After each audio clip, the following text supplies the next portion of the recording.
Now we see you, AG. Back. There you are. Okay. Okay. Alex back. Wow. We're going to go ahead and get started then. Good morning. Thank you all for joining us this morning for our forum on challenges and opportunities for agriculture in a post-pandemic world. I am Martha King. I'm the Vice President of Programs and Projects for the Farm Foundation. Before we get started, I'd like to share with you some brief housekeeping information. So during the webinar, participant audio and video will be turned off. You can submit questions by clicking on the Q&A button at the bottom of your screen. Due to time limits, we may not be able to answer all of the questions that get submitted. Our webinar today is being recorded and will be posted on our website at farmfoundation.org. When the webinar ends, you will receive a link to a short survey. We really appreciate you taking the time to complete that. If you have any connectivity issues during the webinar, we ask that you stay on, as those generally will rectify themselves after a few moments.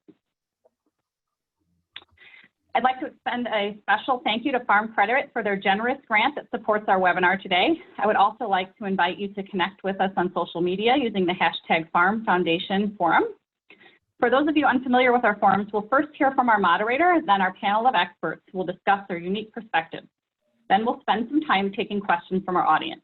You can submit questions at any time during the presentations or discussion time.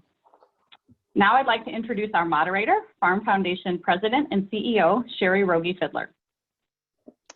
Thank you, Martha, and good morning, everyone. I'd like to extend a very warm welcome to everyone who is joining us this morning. And for those of you who are not familiar with Farm Foundation, we are an accelerator of practical solutions for agriculture. And our vision is to build a future for farmers, our communities, and our world. Our mission is to build trust and understanding at the intersections of agriculture and society. And one way that we do that is by leveraging nonpartisan objective dialogue, much like today, via multi-stakeholder groups. Today's forum is really a great example of one of the ways we do that. Excuse me. To frame our discussion today, I'd like to share just a couple of slides with an outcome of a survey that we conducted with our roundtable program, which is a multi-stakeholder group of leaders across the food and agriculture sector. So on this slide, you see the span of the type of participants who responded to the survey. So across farmers, academia, government, private industry, and nonprofit. We asked the respondents to tell us how their organization was doing before, during, and after COVID in terms of what they think will be happening. And as you see here, before COVID, the majority felt that their organizations were strong. Currently, you see it leveling out a lot, much more on the average side of things. And then as we look post-pandemic, you see a slight uptick in the slower to recover. And again, a very balanced view with only 30% of the respondents saying that they would be stronger coming out of the pandemic. And then we asked them to look ahead and anticipate how long they think it will be before the worst effects of the crisis abate. And honestly, it surprised us when we first got the results back that 35%, the largest group, said that they thought it would take more than 12 months for recovery to occur. And over the weekend, I saw some surveys. One was of 2,000 CEOs who also seem to have the majority thinking that it's going to take longer than any of us would like. But today we're hoping to look at the challenges and opportunities, acknowledging that challenges exist in agriculture, but trying to look ahead for where some of the opportunities might be for all of us as we move forward. So today we're delighted to have three wonderful panelists for us all to benefit from today. And all three of them are actually board members of Farm Foundation. We have AG Kawamura from California, who will be sharing his perspective as a producer, and Dan Basse, president of AgResource, who is an ag economist as his background, as well as Luke Chandler, who is chief economist of John Deere. So we're really looking forward to hearing from all three of them. And as a reminder, you can post questions while the speakers are presenting so that we might take one question after each, and then we'll open it up to Q&A afterwards. So first up, to kick things off, we have AG Kawamura, as I mentioned, from California. All of the bios were sent out in advance if you want to spend more time with their bios. But AG, I'd like to pass the baton to you to kick us off this morning. Okay, thank you, Sherry. Can you hear me okay? Yes. Oh, great. I love the Zoom. meetings that we've all been getting better at, let me put it that way. And so good morning, everybody, and thank you to Sherry and the staff for pulling this together. And again, our prayers to everybody, hoping that we're safe, staying safe, and more importantly, moving through this crisis. This opportunity to talk about the ongoing crisis today, and more importantly, the unprecedented crisis following the COVID-19 crisis in the global food system is very timely, and I think a little bit underreported, but more importantly, it's time to be talking about what we see and what's going to happen in these weeks, months, even the years ahead.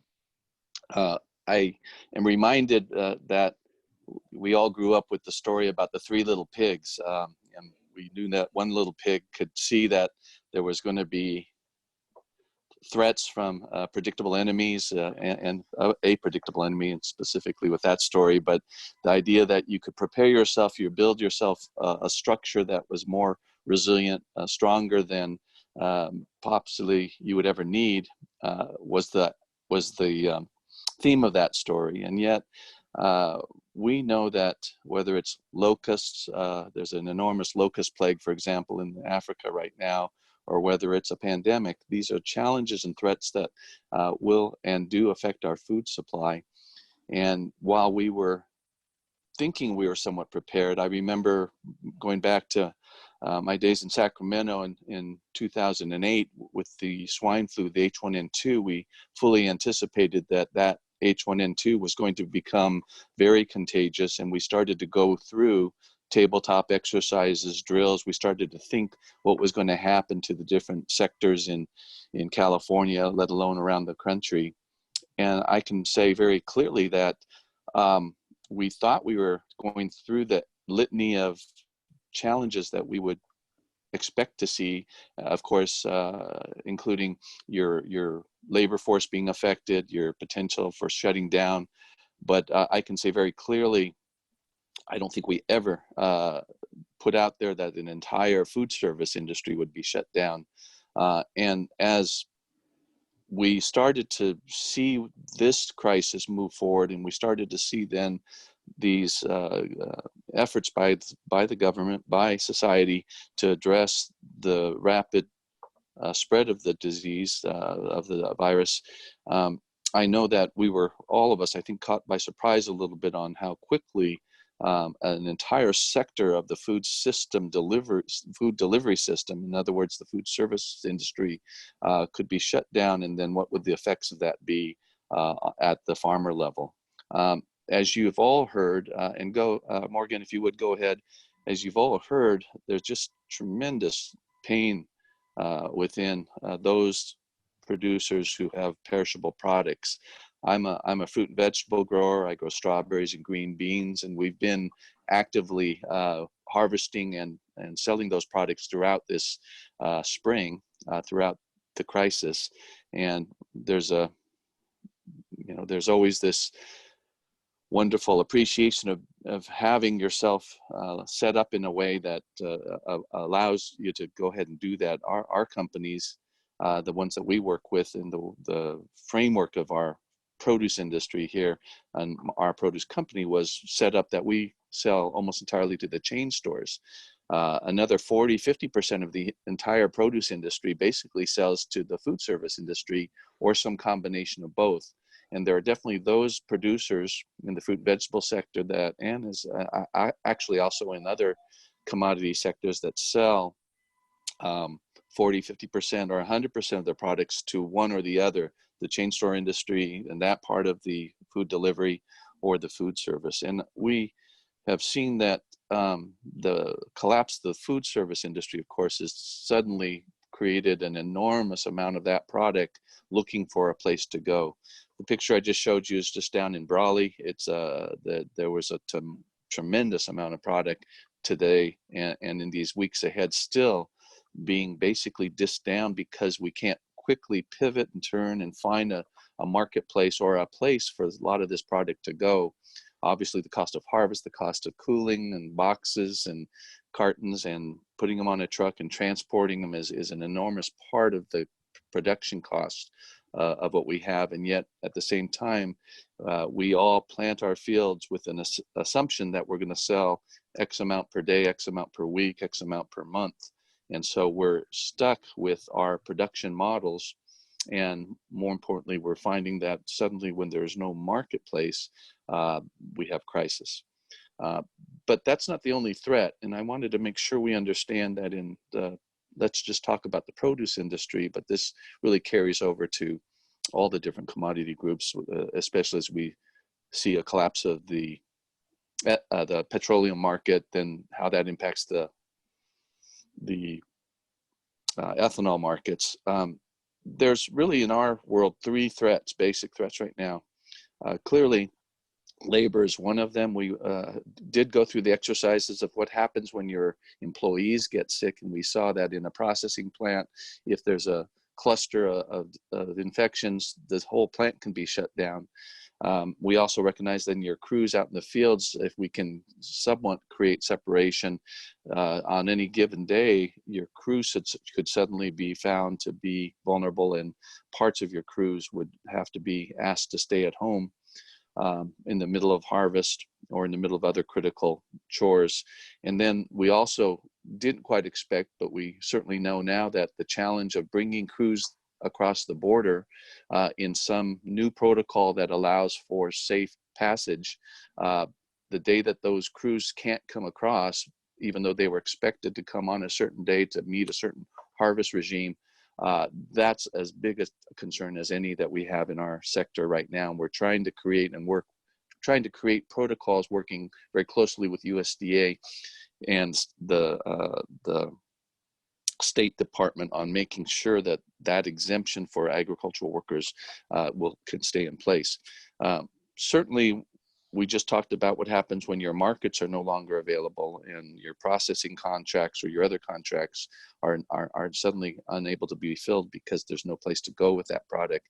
And we're seeing an amazing amount of ingenuity and innovation, I think, right now, trying to move that product into other spots. And then the last one I just want to mention, and the other folks on this panel will talk about that, is your cash flow. What happens when suddenly your bank tells you that, you know, you're losing a lot of money, and maybe we'll have to need some more collateral to be able to fund your upcoming crops or the rest of the season, or the domino effect when one of your suppliers or one of your buyers on either side of you suddenly defaults and won't deliver, whether it's your inputs or sits on top of your receivables and can't deliver. And that domino effect is another enormous farm stopper, if you will, that's out there for us right now. And that's playing out, unfortunately, day by day as we go.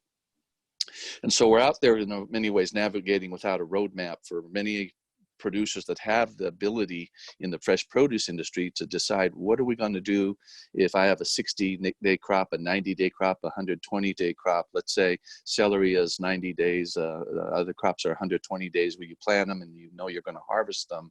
And when you know that your marketplace is affected, or you know that you might not have the labor, you start making decisions to cut back.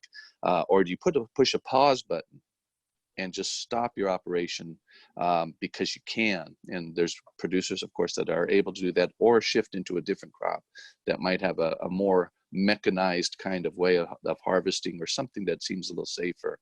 The other challenge with that stop or pause button is what happens when you have vines or orchards or groves of trees, tree crop and vine crops, or strawberries is a good example, where you pick the same product for 9 months at a time. Those products that you can't stop, similar to the dairy industry, where you can't stop the cow from milking, you can't stop the cow from having milk, is one of our greatest challenges, where you're kind of stuck with a production number that's coming out every day or is coming down the road very soon. And we see that that's going to be an enormous problem if any of these other three farm stoppers are in front of you. So we're looking for lifelines. We're looking for different changes, different adjustments. We're looking for an innovation. I think it's important to remind everybody that, you know, this nation has gone through crises before, And every time we've had significant crises, the best example is coming out of the Great Depression is a farm bill was created because somewhere the public and the government recognized that the last thing you want to do is lose your critical infrastructure, the one that feeds the citizens, feeds a nation. And so they were willing and ready to try and create a framework that would help prop up and support the agricultural, the food sector. It was described as subsidies in these, last several decades, and everybody forgot that investment, that defense of your food system was a strategic move by any nation, and it's not just our nation. The Europeans are going through the same enormous problem right now, is how do you make sure your food sector, your food production system, your global food strategy system is up and running, and it's going to need a lot of help. And that lifeline that we're hoping for, that lifeline to support the essential service of agriculture, it is being at least finally elevated to a point where people are talking about it everywhere. We are hoping to make some lemonades, if you will, lemonade out of the lemon that we've been given here. We're hoping that the world can look at agriculture through a different lens as a result of this crisis, and more importantly, the crisis after the crisis, because I think what we are failing to see right now is, and we're reading about it, and we're seeing bits and pieces, but that same decision-making process by the producers to decide whether or not they want to go ahead and plant their normal amount of food for this upcoming season, for the weeks, months ahead. As they cut back, we can see very clearly that some of those that cut back will create then a shortage of the supply, and you'll see then the reaction to that in many cases, in many ways, is a panic, and people start running to try and shore up what they assume will be shortages within any different commodity group. The one thing that we do, though, want to say at this time, and I know that I've been asked to talk about the positive things that will come in a post-pandemic world, is that we are, I hope we recognize, I hope the world embraces the idea that this is the 21st century. We were talking about what a horrible problem this is, how the global food system is not set up correctly. But if you think about it, it's set up exactly the way it is. It's actually giving us more options, more time for response. We have more tools in the toolbox than we've ever had before. Thank God this pandemic showed up in 2020, not 2010, not 2000, not 1990, because if you think about what would have happened had this same pandemic, the same situation had shown up without the tools we have, whether it's genomics to go look for a vaccine in a more rapid way, whether it's the logistical ability to move product all over the world, whether it's the technology and the connectedness to be able to see in real time where the shortages, where the problems are. We're watching how quickly they've responded to the health side of this pandemic. And certainly we have the wherewithal, we have the infrastructure in place to pivot and turn, and to be able to address food shortages, food gaps, food scarcity globally in a way that we never have before. And then that opens the door for an ability to basically recognize that this is the first time for the 21st century mankind, if you will, to exercise our collective muscle as humanity on a planet, and realize that we do not have to accept what happened in the 20th century. The wars, the famines, the pestilence, the plagues that have happened in the last century, we see those, we understand them to be what they are, but in this century, we have every ability to basically re-envision the world, redesign our place in the world. And we, like many of us, are talking about the Sustainable Development Goals. And for everybody that's listening on this call, I would imagine that a high percentage understand what the United Nations Sustainable Development Goals are. Unfortunately, in our country, I would think 90% of the nation doesn't even know what they are. And yet when you go around the world and look at these other countries, many of them know exactly that the SDGs, the Sustainable Development Goals, is a vision for a different kind of a planet, a different kind of way of embracing our ability to live with each other collectively, and more importantly, in a world that's getting better by the day, that is embracing its potentiality.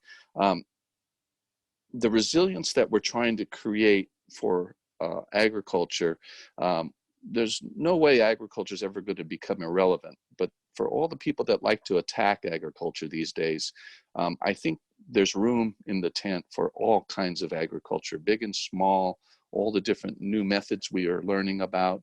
The toolbox is dynamic, it's full, it's robust. And instead of crying wolf that we're not going to be able to feed ourselves, I think just the opposite. I think there's going to be a very exciting dynamic food system. We're talking about a renaissance for agriculture, but it has to come with basically some strategic thinking, some aha moments of embracing just how much potential we have to change the picture. If I can just make one last observation here.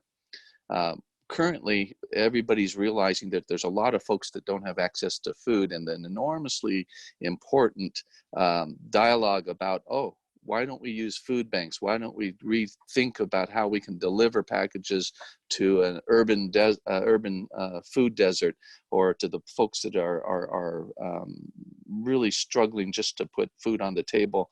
And if we can put a helping hand in there, we see that we're changing the paradigm, if you will, or the model of how we might source food, how we might deliver food, how we might share food, how we might value food for every family in this nation. One of the second goals of the Sustainable Development Goal list is an end to hunger in our lifetime on this planet.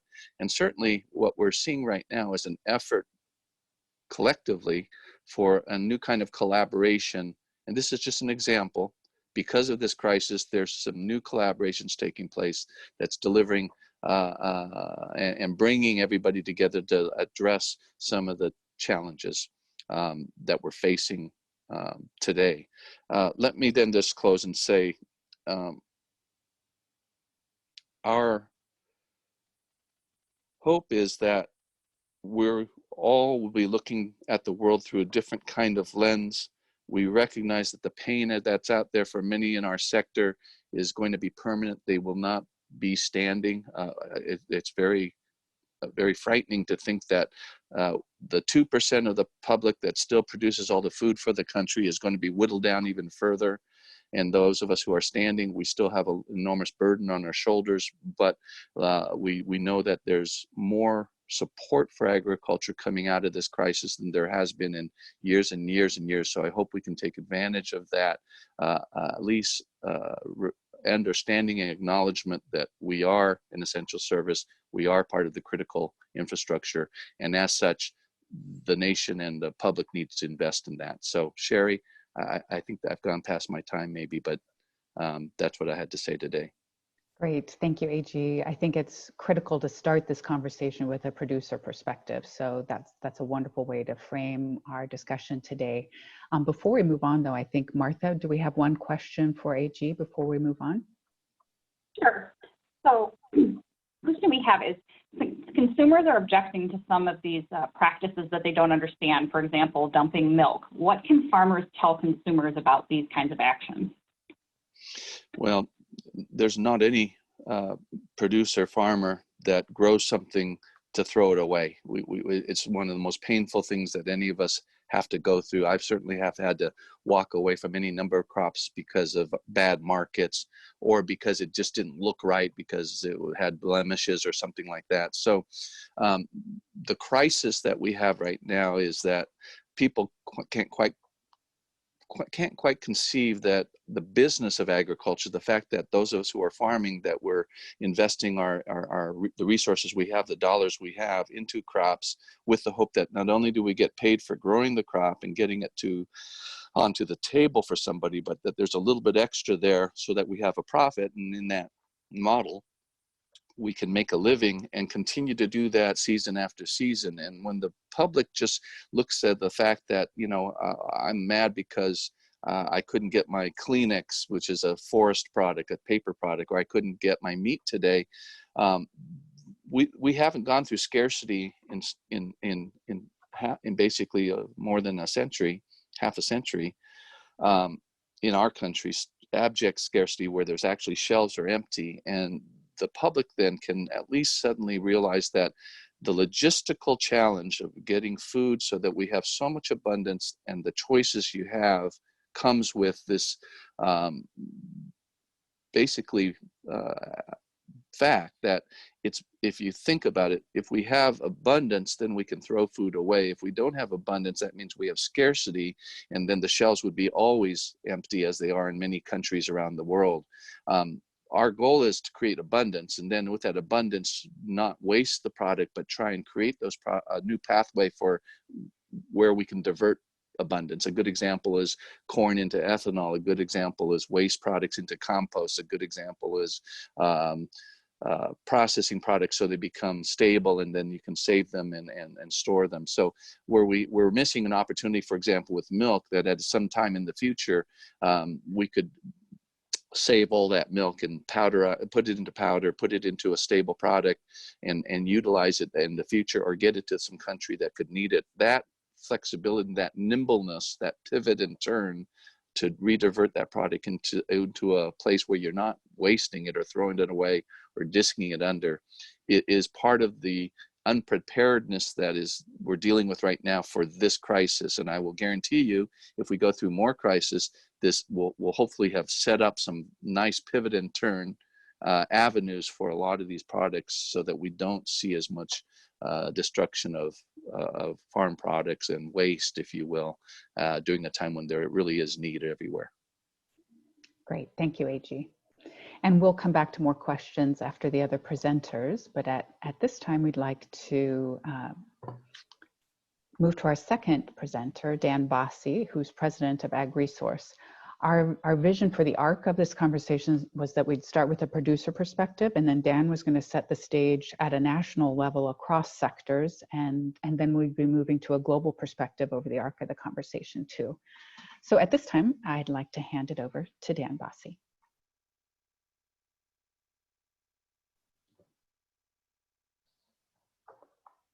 Thank you, Sherry. I'm glad to be here, everyone, and I'm looking forward to taking you through the domestic avenue of where we are sitting in agriculture. And again, forgive me, I'm an economist, so I absolutely love graphs and I love the data. And so we try to, if you will, tell the story through some graphics of where the farmer sits.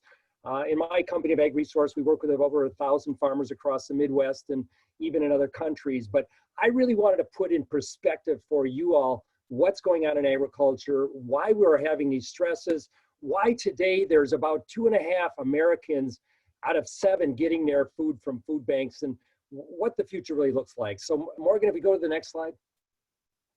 So these are the factors we really want to dial into as we think about the presentation, think about where agriculture is today.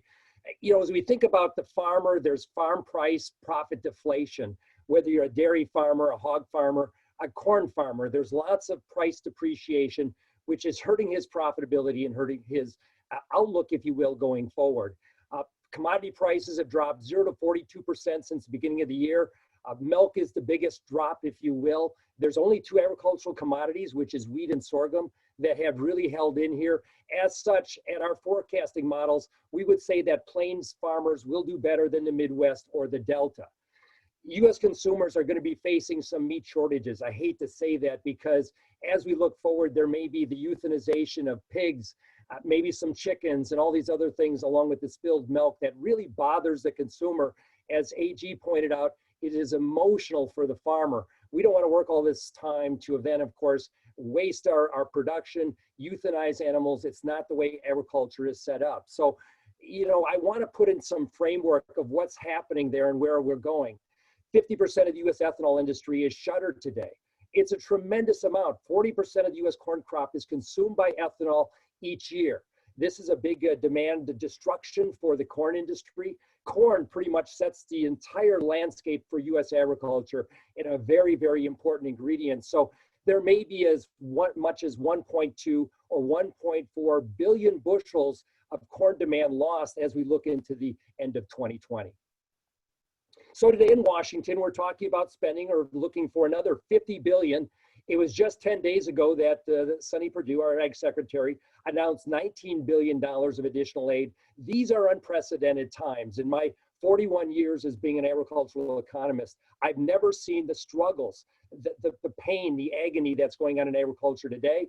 I also believe there'll be some opportunity on the other side of this as AG presented, but I did want to take you graphically from where we're going. Next slide, if you could, Morgan. So this is a USDA graphic, and I want you to see what the food service, eating and drinking places really mean to the American agriculture. American agriculture produces about $1.05 trillion to the US economy, which is 23 trillion. That's about 5%. So as you look at food service, that important ingredient that when we all stayed home got shuttered, it is a tremendous impact on American agriculture. And if you think about agriculture coming back, that will be the key going forward. Next slide, Morgan.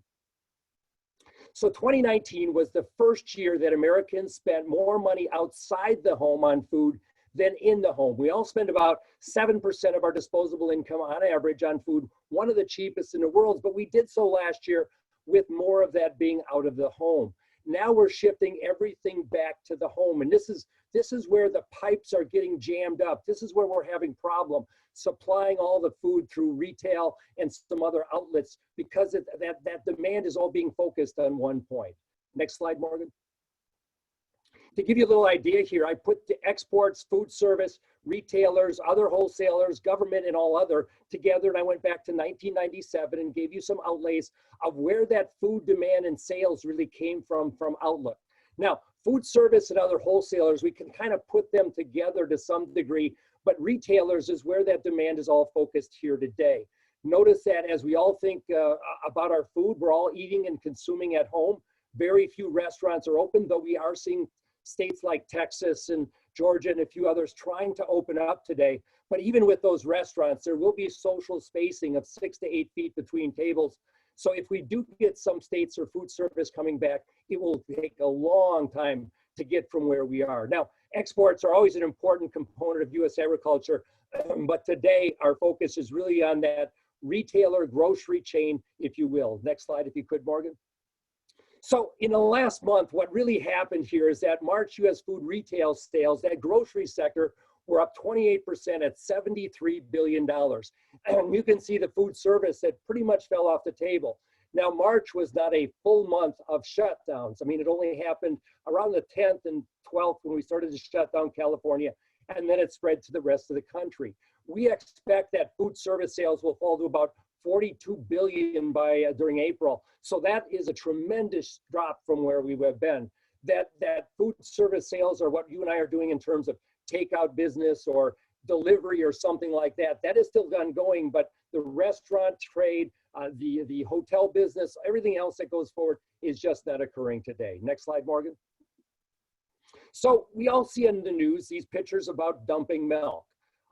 A tremendous loss, if you will. It's emotional. It's something that we're not used to. Dairy farmers are now even thinking about trying to feed back some of that milk to their cattle, using it as a fertilizer. They're trying to be creative, if you will, rather than just dumping it, but they can only do so much. Next slide, if you will. So if you look at milk production, the problem the dairy farmer is he came into the year 2020 very optimistic. He had gone through 3 really difficult years that caused milk prices to be below his cost of production, which is estimated between $16 and $18.50, depending on the size of his operation. He came into this year saying, this is going to be my year. I'm raising cow numbers, I'm raising milk production. So each month, at least in the first quarter of the crop year, we did produce record amounts of milk. Of course, winter weather was very good across the Midwest, which helped us out. Next slide, if you could. So we go back and we look in time when we get into recessions, this time looking at the Great Recession back in 2008 and 2009, you can see what happened with dairy products. Butter and powder demand basically collapsed during that time frame. Cheese held in there a little bit, but it really is that butter and powder market that is so important driving dairy pricing. And so both of those markets, as I'll show in the next slide, have fallen dramatically. Next slide, if you could. This slide shows you the price of butter, which is now sitting at a multi-decade low almost. We're looking, this slide was updated as of Friday. We're down at around $1.15 a pound today. If you look at non-fat milk, the non-fat dry milk market, it has just collapsed along with it. This is the plight of the dairyman, both on a powder basis, which is going to be protein along with butter fat.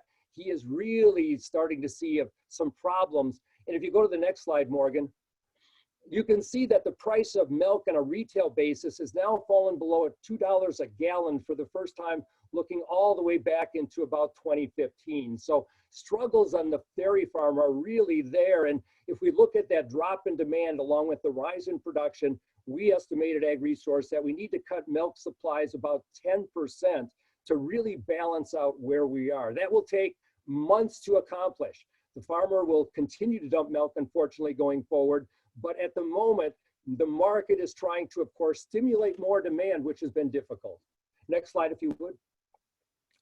So not as only the dairy farmer, but it's also the ethanol industry. And this is really the problems that we have in the grain industry here today.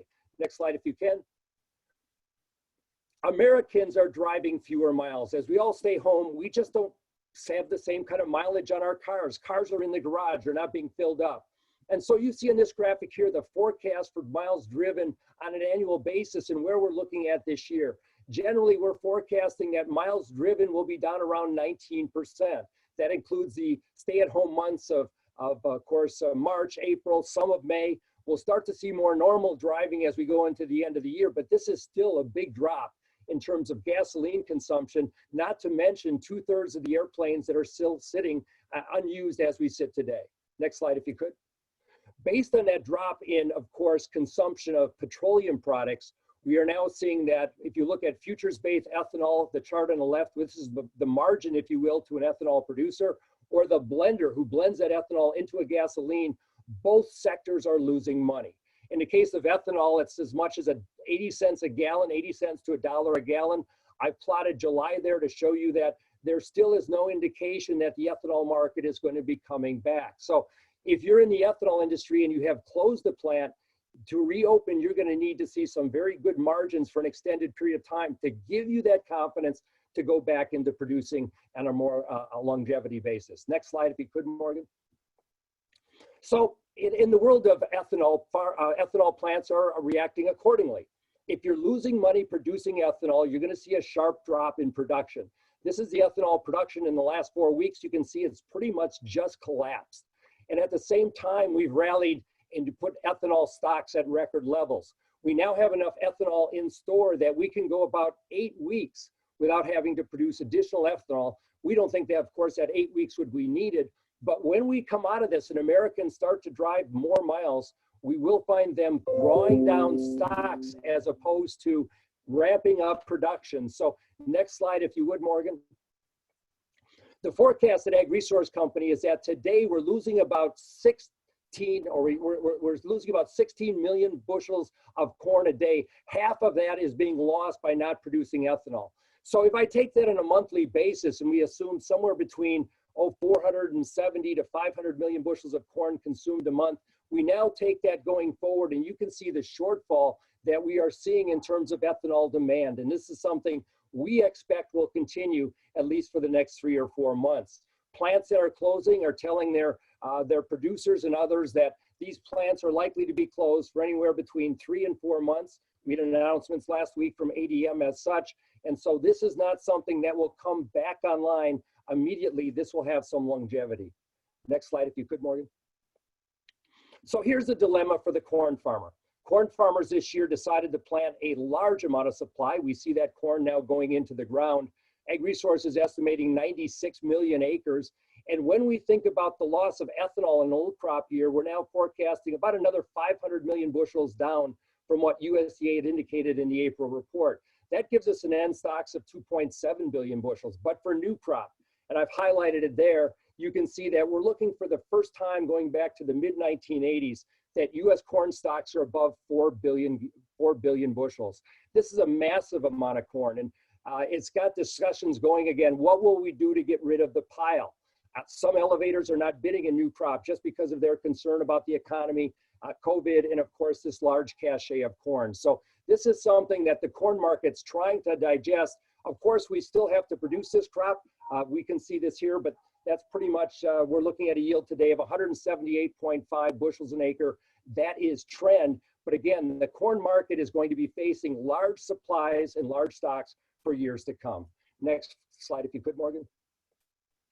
Now let's talk a little bit about what's getting all the media headlines today, which is the meatpacking industry. Here you see, of course, carcasses hanging on the rail. This is something that happens in plant, but it doesn't happen outside the plant. The big problem that we have in the meat industry is not the slaughter of animals, but it's really the fabrication. We have a lot of companies that have now put what we call case-ready meats, where meats come directly to the grocer, if you will, the Walmarts, the Costco's, in a case-ready form. And so all of this processing of these carcasses happens at plant. Workers get sick, and of course, this is where the whole chain breaks down. Next slide, if you would. So as that chain breaks down, of course, we have plants that are closing for deep cleaning, if you will, because of COVID. They have absenteeism because of employees being sick or unable to come to work. We've seen cattle slaughter, which is collapsing in the last 2 weeks. This week, we're forecasting that the United States will slaughter about 490,000 head of cattle. That's below the lowest number I have there. That means that we're backing up. In the month of April, we will back up about 400,000 head of cattle that will have to be slaughtered sometime in May or June or July. And so the longer this problem stays in the packing industry, the more we will be backing up animals. And again, remember that in the fabrication rooms, we had employees that were spaced relatively close. I don't want to say elbow to elbow, but relatively close. As we now space them 6 feet or 8 feet with plexiglass in between, that slows down the entire process. So I believe it'll be 3 to 6 weeks before we get some of these kinks worked out and get things back to normal. Until that time, we are backing up animals, and we're really then cutting the supply of beef to the consumer. Next slide, if you would. So packers, what they're doing, of course, is when you negotiate cattle and purchases of cattle for your kill lines, you can see in this chart, we're falling off the lower end of the 10-year range. Packers don't need as many cattle, so they're pulling from what they call their contract supplies, captive supplies, and buying fewer negotiated animals in the market, the real market. And so we expect this trend to continue. Cash cattle prices have been coming down. We think they'll likely trade around 95 cents this week, possibly dropping as low as 80 cents as we get into the summer. So the farmer is really seeing the problems that is happening on the fabrication lines. It's hitting his pocketbook. Many of the break evens on these cattle are going to be in the $115 or $117 range. So a lot of loss, if you will, on the farm, principally in the cattle sector. Next chart, if you would. At the same time, the consumer will be paying record amounts for beef, and there will be shortages. Yesterday, I didn't upgrade this chart, but you would see the beef price above $300 a hundredweight. That is something that we have not seen before. And so after COVID came out, we all saw our grocery stores running short of supply. Then there was, of course, some pause, and we saw that prices came down. If you were buying prime tenderloins, for instance, that price dropped rather sharply because the restaurant trade was not there. Those middle meats were available en masse. But now we're seeing that price rising relatively sharply, and we expect this trend to continue because if you're not slaughtering an additional 100 to 120,000 head of day or a week, excuse me, that meat will not be available. Next slide, if you could, Morgan. And the same side, if we look at what packers are making, and this is the big contention of the livestock industry, you look at pork packer margins, they are now above their 10-year average. In the case of cattle slaughter margins, it's now $750 a head. So the cattleman may be losing as much as $250 to $300 an animal, yet the packer is making that $750, and it's really causing this angst now between the cattlemen and the packing industry, and soon to get into the discussion will be the consumer as he's having to pay a higher price of beef on the other end.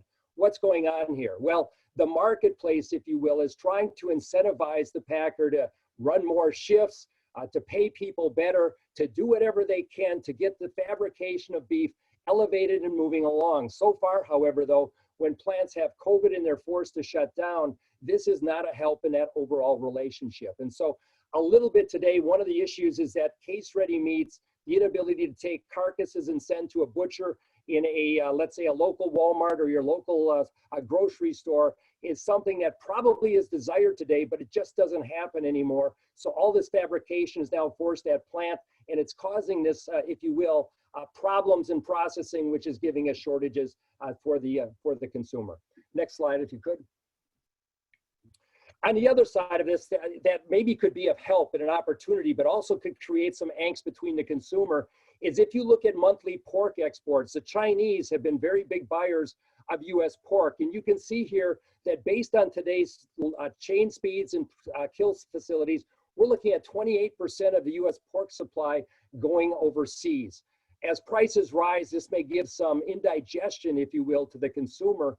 But as we look at it, the Chinese are taking a pork carcass, split in half, or in the case of a big beef carcass, split in three, frozen and then shipped, so that fabrication happens over in China. That's more helpful, if you will, in terms of getting animals dead and moving the whole process forward. So I look at the export opportunity and saying it's really not hurting the consumer all that much. But I do imagine as we go forward, if that export percentage gets over 30% on pork, there will be some pushback in terms of consumer shortages and paying higher prices. Next slide, if you could, Morgan. So we'll lastly finish up here and trying to stay on time.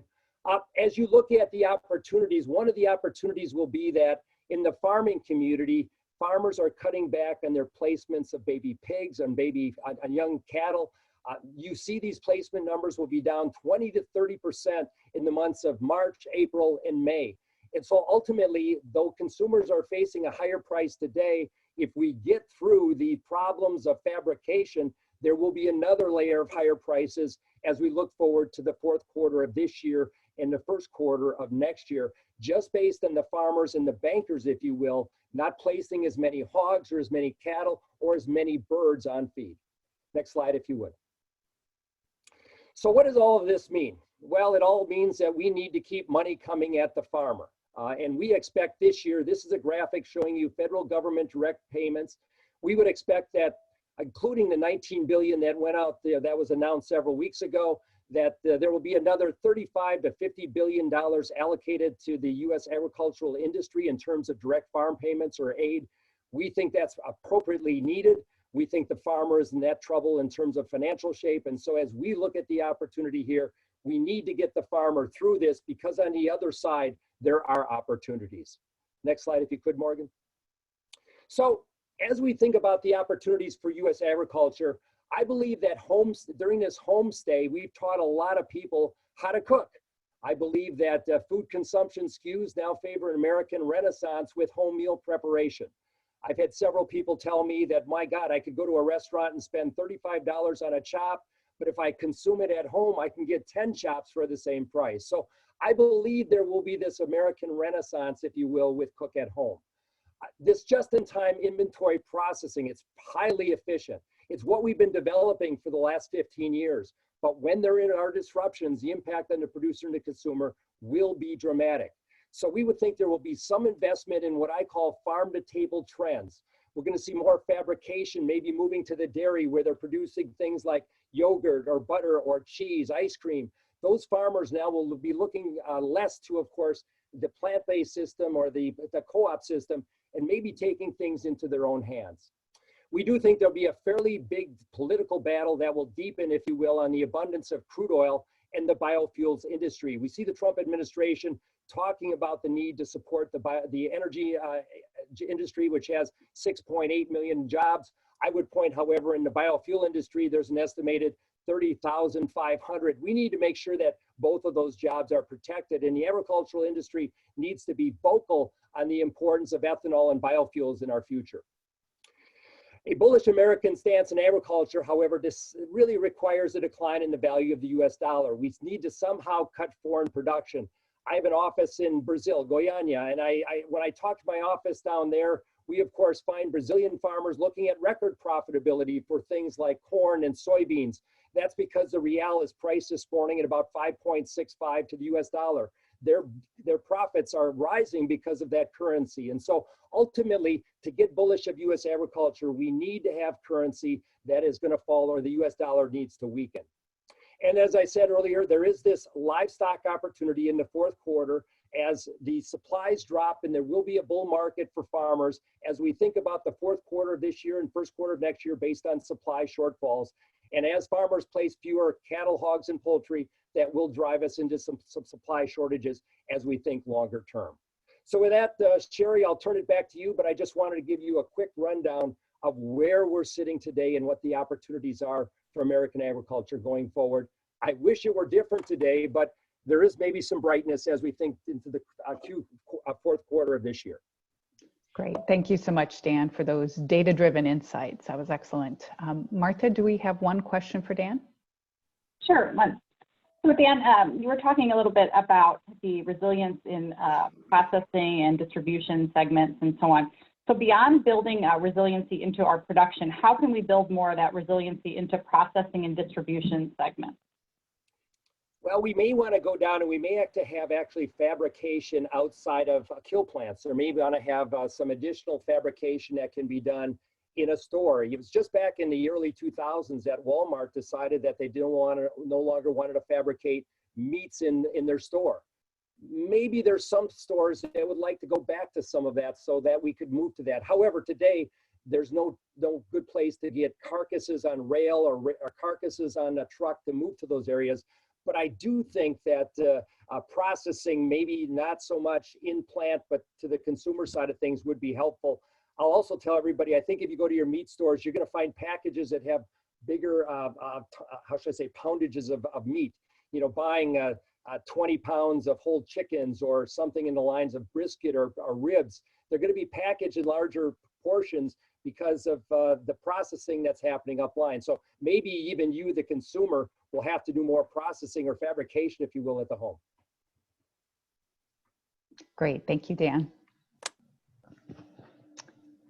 So our next speaker is Luke Chandler, and we look forward to hearing from obviously one of the leading global agribusinesses. So Luke will be sharing the perspective both from John Deere and some of the global perspective that we said we'd be moving towards, even though Dan teased some of that up for us too. Luke, over to you. Great, thank you, Sherry. Can you hear me okay? Yes. Yep, okay. Thank you for that. So we've heard a great overview from AG and from Dan on the view of this unprecedented crisis from the producer and U.S. agriculture. As you mentioned, Dan touched on a few of the issues regarding global agriculture. And so I wanted to kind of take a step up and look at the macro situation as we see it, and then sort of talk about global agriculture and tease out some of those issues that Dan mentioned. So Morgan, if we go to the next slide, please. Just a really quick disclaimer that everything in my presentation here is publicly available information and isn't pertaining to Deere's future earnings. So next slide. If we kind of look at the global economy and just to sort of look at how quickly things have changed here regarding the forecast for global GDP. We've got on the top of the slide here global GDP across the world from January, and these are IHS forecasts, pretty much in line with everyone else's regarding IMF, etc. And then along the bottom we've got the April forecast, and you can see global economy was forecast to be relatively flat for this year, around 2.5%. Now looking at a drop of around 2.6%. The US. Again, relatively strong growth and certainly a lot stronger than the rest of the developed world forecast, and now looking at a contraction of anywhere from kind of 5 to 6% depending on who you're looking at. In the EU, positive growth was expected. IHS have got EU growth down 4.5%.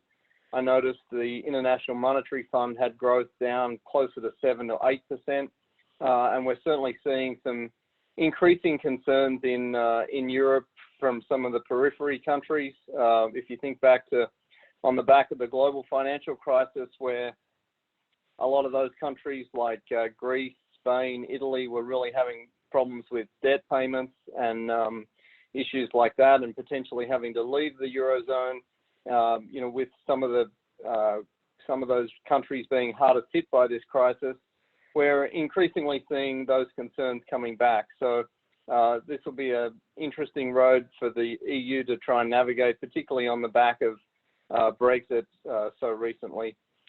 Chinese economic growth next on the line. So obviously significantly lower than what was previously forecast and what we've seen in recent years, but one of the few countries globally where we are expecting to see positive GDP for the year 2000 and a relatively strong bounce back expected next year. And then emerging markets, whether it be Brazil, Argentina, a lot of emerging economies are really starting to suffer the effects of this crisis now, and as a result, we're seeing extremely volatile financial markets and foreign exchange markets, which Dan touched on, and I'll hit here a little bit as we go through this presentation. So Morgan, next slide, please. I think this is just an interesting one to think about. So this is pertaining to the US economy and shows you some of the recent downturns in US economic growth and how long it took to recover. So along the bottom of this chart, you can see the quarters that it took to recover to kind of pre-crash levels.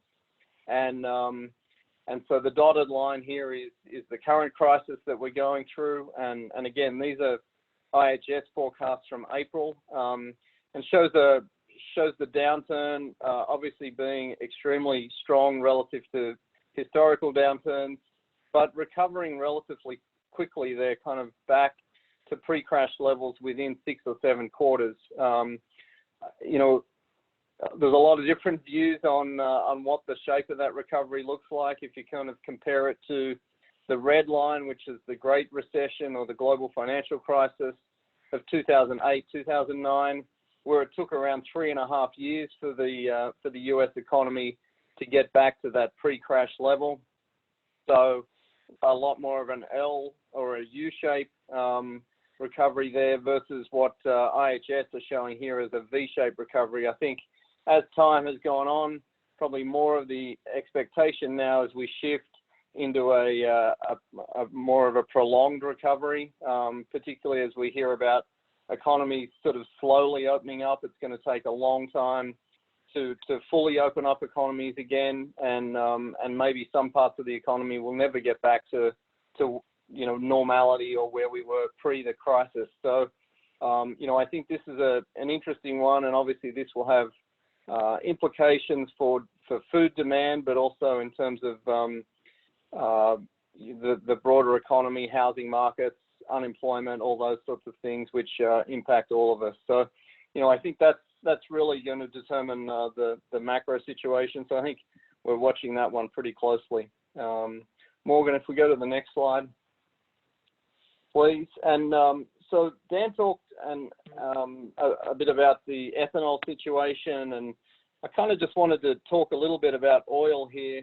It's a market that we follow pretty closely because it drives a lot of construction equipment demand here in North America. But if we think about global agricultural markets, it's really having a huge impact on a number of those markets. If we think about corn, sugar, cotton, the impacts of this oil situation are really impacting a lot of ag markets as well. So on the left-hand side here, you can see just how rapidly global oil consumption has dropped in the first quarter of this year.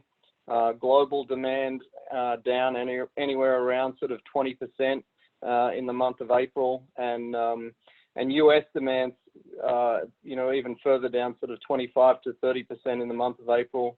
And then that recovery again was showing a bit of a V shape here.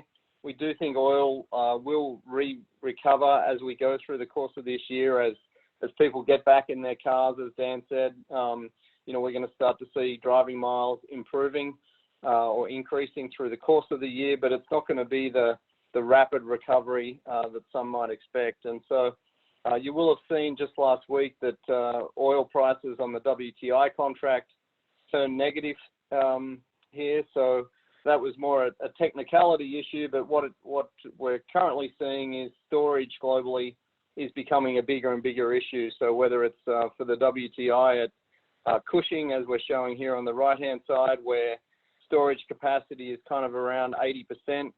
We have seen the US government announcing some more strategic reserve oil taken into strategic reserves, but that's really kind of only about 5 to 6 days of US production. Globally, we've got ships floating around the world full of oil. The world's oil capacity is fast running out here, and so as a result, producers are having to cut back. And so we've seen in the US rig counts falling by around 40%. We think that closures will continue. We've seen OPEC coming in with a new agreement to cut supplies over the course of coming months. But we probably have to see those supplies cut even further, or we're going to run into the same issues that we had just last week, where there's just not enough storage to place that oil, given the fall in demand that we've seen. Morgan, next slide, please. So just to think about that, on the top of this slide here, you can see the chart that shows production in million barrels per day and the rapid growth of the US over recent years to become the largest oil producer in the world. You can see how rapidly that black line grew. So as OPEC and others were constraining their supply, the cost of production due to technical efficiencies and improved technology, the US cost was coming down, and so producers were able to continue expanding production quite rapidly. Along the bottom here is shows you in the black line we've got oil prices and their forecasts, and then some numbers that are produced by the US Federal Reserve that shows I think the relativity here, if you just kind of want to look at two lines, the black line versus the yellow line, and it's the price to profitably drill new wells in the US oil producing areas, and you can see just how far below that yellow line we currently are. It's, hovering around sort of $50 a barrel. You can see back in sort of 2014, that price was closer to $70. So the price to profitably drill has improved, as I said, over the years, but we're now in a situation where a lot of these producers aren't going to be able to make money for at least 12 months looking at this forecast, and it's going to take some time for that to get back to a level where that energy sector can get back into a growth mode, if you like. And so I'm running through that because, as I said, it has ramifications for a number of global agricultural markets. And so this chart just shows you kind of how prices have tracked since we entered this crisis. On the left-hand side, you can see some of the animal proteins markets have been hardest hit, and we heard a great overview from Dan talking through some of the issues here. So some of it is short-term supply chain constraints, which will kind of recover as we come out of the crisis. But we're currently facing a really tough situation where 20 to 30% of that US capacity, Canadian capacity, is shut. Processors elsewhere in the world have had to shutter capacity, so we've seen prices falling there. On the right-hand side, you can see commodities linked to oil have seen some of the largest falls, with sugar and cotton. Obviously for cotton, demand for clothing is likely to be down, but also they're suffering increased competitive headwinds as the oil is the largest feedstock for a lot of synthetics or man-made fibers. Some of the food grains, such as rice and wheat, have held up better during this crisis. And so that is largely driven by some fundamental issues. We've seen dryness in places like Europe and the Black Sea, but we've also seen increased concerns around availability. And so if you think back to the trigger of the Arab Spring a few years back, and what really drove a lot of that crisis, it came on the back of Russia implementing wheat export bans and wheat and bread prices spiking in places like Egypt and North Africa. And so as we entered this crisis, there was some concern that Russia would reintroduce export bans such as that, and we saw some panic buying, and prices have, as I said, held up a lot better than other commodities for both rice and for wheat. On the next slide, I guess I want to highlight that, this the impacts of this crisis aren't uniform for farmers around the world, and a lot of that has to do with foreign exchange markets. And so you can see here just how rapidly other currencies have adjusted during the crisis. We've seen a shift in money flows around the world back to safe havens. The US dollar is still very much the world's currency, if you like, and we've seen a reintroduction of US dollar strength versus almost every currency in the world, and particularly against some of the US farmers' biggest competitors in global markets. And so if you kind of factor that into what's happened with prices, and Dan hit on this as well, but on the next slide, Morgan, you can see that if you look at some of these commodities that we're exporting around the world from the US and versus some of our competitors, you can see how that foreign exchange volatility has impacted prices. So for farmers looking to sell soybeans, some of the cash prices they're seeing are the strongest they've ever seen in history. So while US farmers might be looking at prices down 10 or 11% in real terms, we've seen prices continuing to appreciate, given the real has fallen to kind of all-time lows against the US dollar. On the right-hand side here, you can see just what's happened with wheat prices. And again, a similar situation, some of this being driven by local fundamentals in terms of issues around trade access, issues around some of the dryness concerns across Europe and the Black Sea.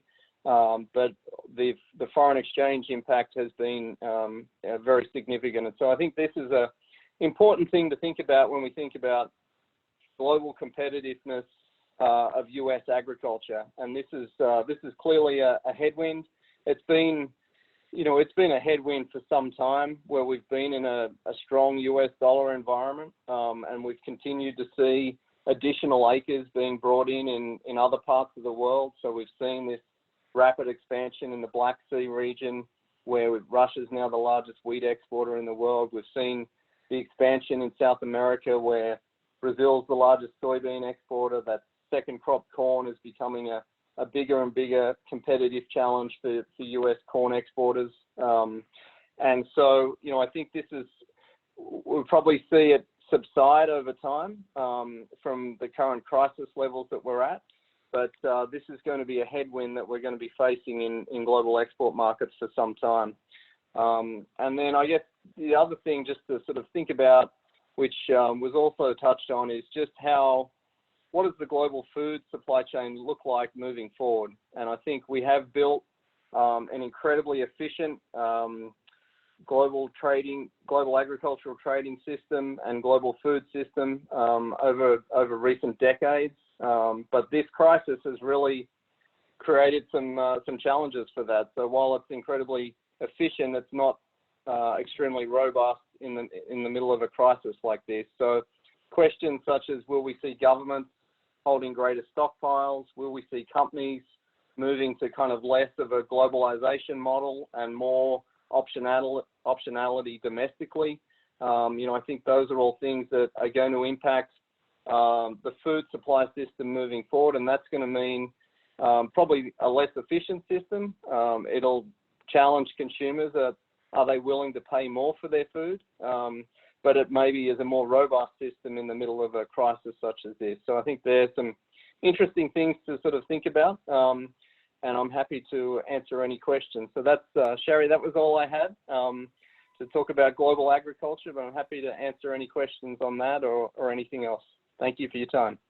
Great. Thank you so much, Luke, for those global insights.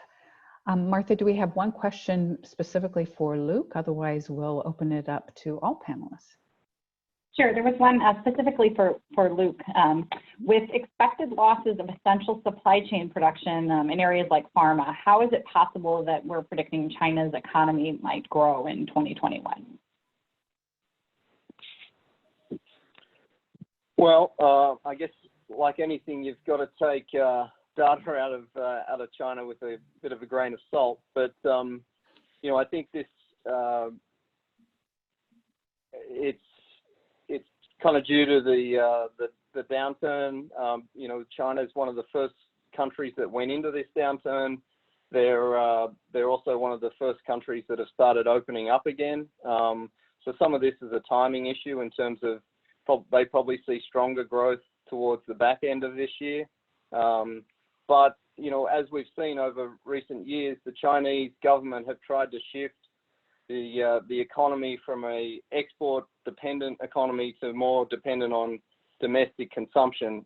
They haven't done that very successfully. So if we do see economies such as the US and Europe having a longer downturn and taking longer to come out of this, it may be that Chinese economic growth is less positive than what's forecast in that graph. So as I said, they're IHS forecasts, and you saw there just how sharply they're expecting the US economy to recover. You know, I'd say we're probably more in the camp of this is more looking like a U-shaped recovery now, and so that probably means we see you know, less upside for China through the course of 2020. Great, thank you, Luke. So at this time, we'll open up the conversation to all of our panelists, and I've been seeing a lot of questions coming in. Martha, do you want to queue up a first question for all of our panelists? Sure, we've had a couple of questions actually about debt. So I'll kind of combine a few of these into. So what will be the impact on the massive amount of additional debt that the US and other countries around the world have on the economy going forward? How might that affect economic recovery, particularly on the ag sector, maybe in the medium term? Dan, would you like to kick off with a response to that one? Need to unmute, there you go. Yeah, I'm sorry. Okay.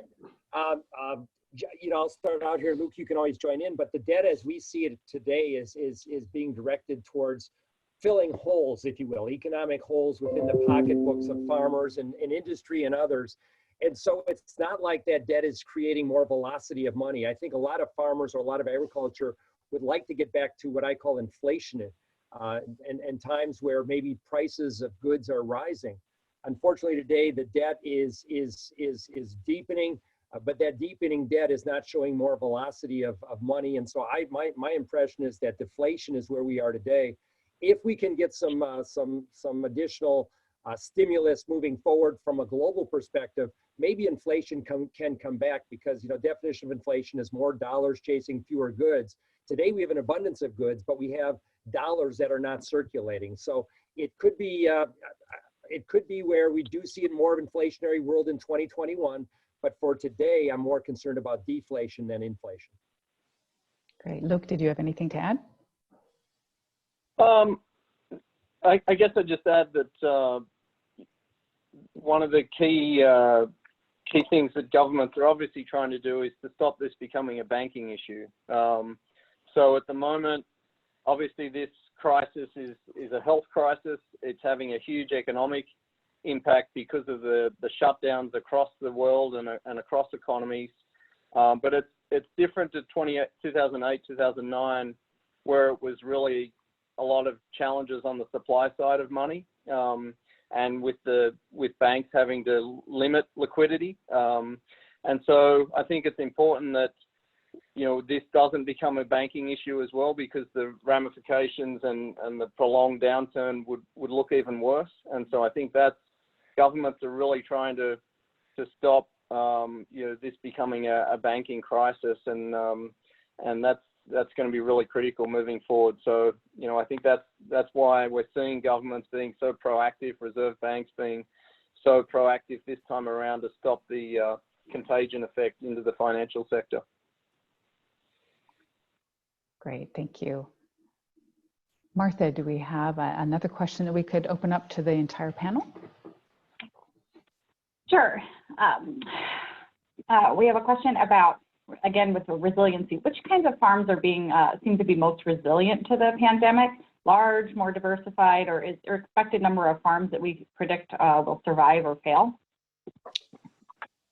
AG, do you want to kick off with that from your Sure. perspective? You know, I think, and this pertains to the comments just before, the flow of cash flow on each farm is, in each operation is so critical. And when, let's say for the produce industry, for example, let's say you were still selling all your products, you weren't disking them down because you were selling to the chain stores, but the surplus supply out there then was putting downward pressure on the pricing.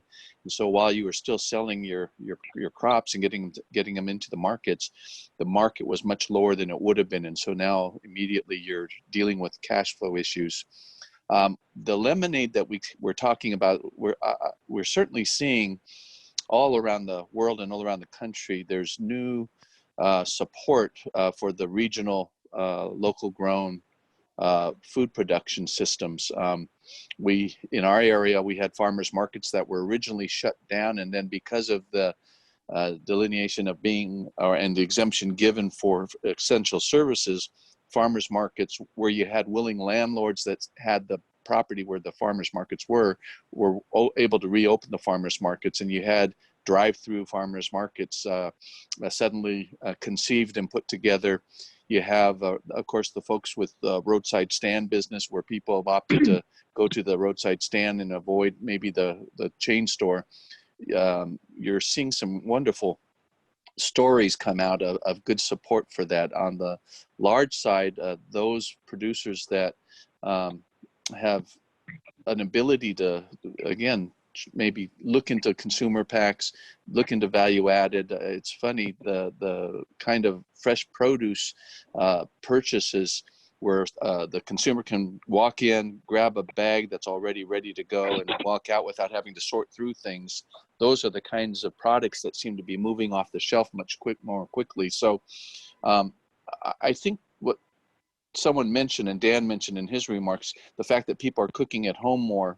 How easy is it to put whether they call it an Instapot or these slow cookers that people are making soups and stews and all kinds of casseroles and things, and you're witnessing then a great return to home production, home cooking, and then the ability to use those same products over the course of the day. So I think you're seeing great success, but I don't think you want to get over describe it as a huge percentage of the industry that's seeing the great benefits here. There's a lot of pain, of course, taking place. But so when I know you use the term, farmers pivoting for new opportunities. So do you see it as it's a small, medium, or large farmers that can pivot, or is it those with capital? Is it those with access to markets? What are the key drivers of which farmers will be able to pivot for some of these opportunities? I think you're seeing both. A good example is a larger producer that maybe has multiple products to work with. While he used to be selling pallets of and bins of watermelons or cabbage or onions, whatever the product is, suddenly there is a great demand maybe at the farmer's market level, or not the farmer's market level, at the food bank level. And if they can in-house start to break down those pallets and put a consumer box, we've all heard the term consumer supported agriculture, where you get your box on your doorstep and you contract with a local grower. CSA expanded to a bigger dimension, is actually in the process of being developed with the help from USDA and some of the other nonprofits out there. And I think what you're going to see is consolidation into a consumer-ready box with multiple products in the box has a great opportunity to enter into the food system as we speak, and will give options and opportunities for basically both large wholesalers and producer growers, as well as small scale producers that can do the same thing at a much smaller scale. Great, thank you. Before we move on to another question, Dan or Luke, do you have anything to add on that one? My only comment, Sherry, would be the more perishable the commodity, whether it's a milk or a livestock product, the more difficult it will be to, of course, make that transformation. And those are the sectors that are hardest hit. It's not like you want to take a chicken home, a live chicken, and then have to deal with what comes of it to get it on the grill. So these are the things, I mean, if you think about where agriculture is today, it's the choke points of processing, of ethanol, of livestock. That has really been the dilemma for agriculture, along with the loss of the food chain or the food service. That has been our big problem. So it's how you rectify those points that'll get us to some kind of solution. Sherry, could I make one quick observation too? Is the scaling down of processing equipment, whether it's instant quick freeze, some of the other ways of processing product that's a mobile slaughter unit that can be scaled down and put into a region. The need for that and also the availability of that, they're both happening now, changes what we can do in those smaller production areas. But these are these are technologies that are now have scaled down that are available. Right, and you had talked about producers taking some of the processing of the supply chain on farm for limited pieces of that. So that would be in line with that as the scaling down of that processing equipment enables that. That's right. Great. Thank you. Martha, another question. I see so many questions. I want to try to make sure we can get as many as possible. Right, they're pouring in. So this question was specifically for AG from Joe Swedberg, but we have a few similar ones, so I'll try to combine these. But for AG, so how is the labor supply for you now, and what does it look like down the road in your region, since you depend on a great deal of hand labor? And then similarly, some other questions sort of about how is labor supply looking in these sectors, and how might those changes be affecting pricing? Sure. I think we should all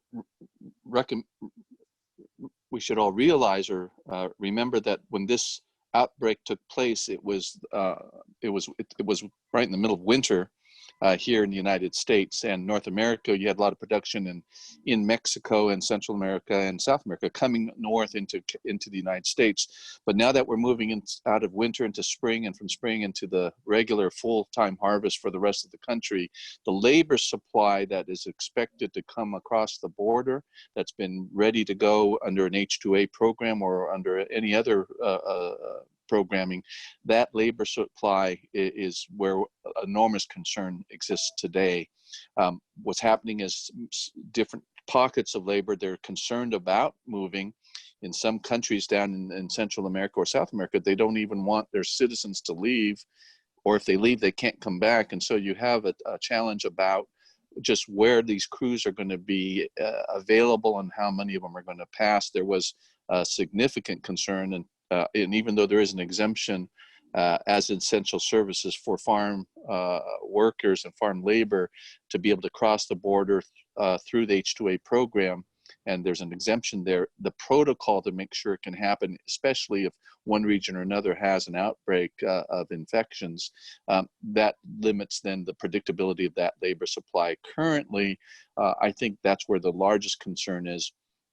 Even though we have very high wage rates in certain states, it's creating impacts with these lower prices for labor-intensive crops. And I think the most difficult thing is if you don't have enough labor, you start to fall behind on your on-farm chores, including harvest, and that gets you into further challenges, and then that creates even more problems. I think one of the greatest concerns for California currently certainly is, will the labor supply be there, or will people be sequestering at home, or will your crews actually run into sickness, and then there'll be a shortness that way too. So you have an immigration shortness or a outbreak short labor supply that creates enormous problems. AG, you and I have talked before about the role of mechanization to help fill that labor gap. Could you speak a little bit about that? And I guess it also harkens back to your comment about it's better that this happened now versus 20 years ago in terms of that role that mechanization or robots could play to help fill that gap. Yes, the mechanization is moving at warp speed, if you will, as every person who's, even in my own operation, we're observing that our hand-picked picking crews, whether it's strawberries or it's, in my case, green beans, it's very tough to compete with. For example, in Mexico, it's $15 a day. Let's say it's $15 an hour here. That disparity between what we are paying here and what they're paying down there immediately makes you non-competitive at certain times of the year. So we're all moving towards efficiencies in harvest, mechanization in harvest, robotics where it's applicable, and the opportunity to get new technologies on your farm that might have received farm credits, investment credits, all the kinds of things that we could hopefully put together from both the federal and the state governments to encourage invention and encourage innovation. That's taking place, but we need more tools in that financing and that tax credit toolbox. And there are some out there. There's some great companies working in that arena, but these are important times to see that accelerate and move forward. And we're all interested in the next machine that can weed my field, for example. Great. Yes. So that's where some of the opportunities could be there to help accelerate some of that. Tremendous opportunity. Great. Martha, I know there are so many questions, and unfortunately we won't get to all of them by any means, but is there one final question for our panelists? Sure. So there's been reference to the public, of course, needing a better understanding and appreciation of our food systems, particularly to appreciate the choice and abundance that we enjoy, like AG has spoken about. So how do we best work across all agricultural sectors to have a strong, unified message that best resonates toward increasing public value and appreciation of our vast food system? We'll open that up to anyone. Mm-hmm. Can I make a quick plug? I mentioned the Sustainable Development Goals, and I would encourage this audience, if any of you have never seen those goals, please do go look at them. But there's 7, 8, or 9 of the goals are very importantly supported by and supported through agriculture. In other words, this great idea of a new world that we might have soon cannot happen if agriculture is doing poorly. And so you look at those few goals that pertain specifically to agriculture, and that's where I think this fighting between ag sectors, big and small, organic or not, really needs to come to an end. We need to basically say that no, our goal here is to take the industry writ large and plug into these goals and be the ones that help make it happen, that in terms of hunger, in terms of waste, in terms of water quality, in terms of soil health, in terms of all the things, even climate change, all those things that are impacts to the world, there's a solution coming out of agriculture. And I think that's what we're talking about when we speak of an agricultural renaissance. Great, thank you, AG. Dan or Luke? So Sherry, let me just offer that it's a shame that we have this health issue, which will get consumers reconnected to our farmers. But I think at the end of this, everybody will understand more effectively what the supply chain is in food. And so, you know, I did a NBC News interview last week, and I had lots of calls. They gave up my phone number and said, well, why can't I just show up at the dairy farm with my gallon and pick up some milk?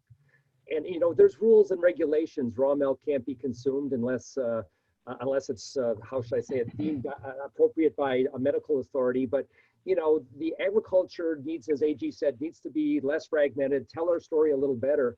But I do believe that consumers are going to get a wonderful education on how the supply chains work, what's all, you know, impacting along that way. And my biggest concern still remains with the meat industry, and it's just a shame when you hear about these euthanizations of animals and all of the processes along the way. But this will change over time, and we, you know, as I said, the markets and the processes are changing so dramatically each day. I wake up to a new world every time, and I think going forward that we'll start to better appreciate where food comes from, and that should be good for both the farmer and the processor and the consumer. So there's benefits up and down the line. Thank you. Luke, any concluding remarks from you?